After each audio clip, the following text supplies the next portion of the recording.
दोस्तों, खुदकुशी एक संजीदा अवामी सेहत का मसला है। हर साल 7,20,000 से जायद लोग अपनी जानें गंवा देते हैं, जिसका गहरा असर खानदानों और माशरों पर होता है।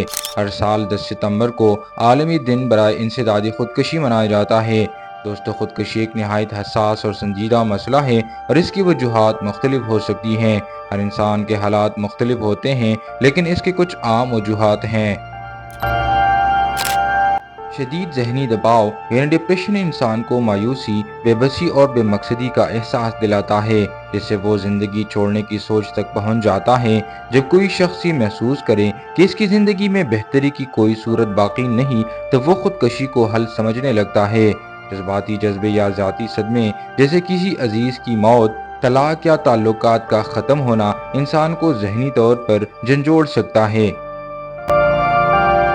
शदीद माली परेशानी या नौकरी से निकाले जाने पर जैसे हालात भी खुदकुशी की तरफ धकेल सकते हैं। इसके साथ साथ बदनामी, ब्लैकमेलिंग, सोशल मीडिया पर हरासानी या इज्जत का नुकसान खुदकुशी की वजह बन सकता है। दोस्तों, नशा की हालत में भी जहनी तवाज़ुन बिगड़ सकता है, जिससे इंसान फौरी फैसले कर बैठता है। अक्सर लोग अपनी तकलीफ किसी से शेयर नहीं करते और अंदर ही अंदर टूटते जाते हैं। दोस्तों, आइए इसके हल की बात करते हैं। खुलकर बात की जाए, वक्त पर ही मदद हासिल की जाए।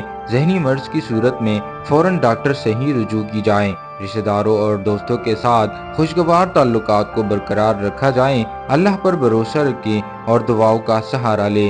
याद रखें, खुदकुशी मसले का हल नहीं बल्कि एक दायमी नुकसान है।